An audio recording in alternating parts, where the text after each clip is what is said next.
இன்றைக்கி ஒரு easy and ஹெல்த்தியான ஸ்நாக்ஸ் ரெசிபியோட தான் வந்திருக்கிறேன்.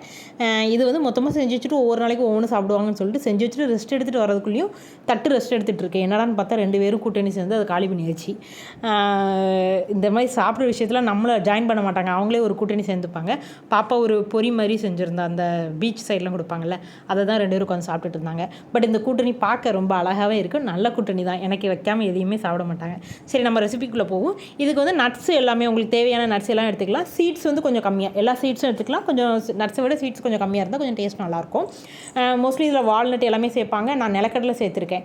ஏன்னா நிலக்கடலை வந்து ஹெல்த்தியும் கூட, ரேட்டும் கம்மியாக தான் இருக்கும், டேஸ்ட்டாகவும் இருக்கும். இந்த ஸ்னிக்கர்ஸ்லாம் நிலக்கடலை போட்டிருப்பாங்க, அந்த மாதிரி டேஸ்ட்டாக இருக்கும். அளவுகள் ரொம்ப மெஷர்மெண்ட்டுன்னு கிடையாது. நீங்கள் உங்களுக்கு பிடிச்சதை இந்த அளவுகள் நான் காட்டியிருக்கலாம். அந்த மாதிரி இப்போ எடுத்துகிட்டு வறுத்துட்டு சட்டியில் வந்து வறுத்துட்டு அதை அரைச்சி எடுத்து வச்சுக்கோங்க. அப்புறம் பேரிச்சம்பழம் போட்டுக்கலாம். நான் அத்திப்பழம் இருந்ததுனால அத்திப்பழம் போட்டிருக்கிறேன். அதையும் நீங்கள் வந்து அத்திப்பழம்னா கொஞ்சம் இது ட்ரையாக இருக்கும்ல, லைட்டாக கழுவிக்கிட்டிங்கன்னா சாஃப்டாயிரும். கழுவி எடுத்து வச்சுட்டா சாஃப்டாயிரும். அரைச்சிட்டு அது கூட இந்த நட்ஸும் போட்டு அரைச்சி வச்சுக்கிட்டு அதை நல்லா கையால் நல்லா மசிச்சு ஒரு ட்ரேயில் நல்லா அமுத்தி வச்சுக்கிடணும். அதுக்கப்புறம் இந்த மாதிரி சாக்கோ சிறப்பு சாக்லேட் மாதிரி செஞ்சு மேலே ஒரு கோட்டிங் போட்டு எடுத்து வச்சு ஃப்ரிட்ஜில் வச்சுட்டு ஒவ்வொரு நாளும் ஒன்று சாப்பிட்டுக்கலாம். இந்த சாக்லேட் நீங்கள் சாக்லேட்டாகவே யூஸ் பண்ணிக்கலாம். சாக்லேட்டு தான் இது. நம்ம ட்ரேயில் ஊற்றி வச்சு சாக்லேட்டாகவும் யூஸ் பண்ணிக்கலாம்.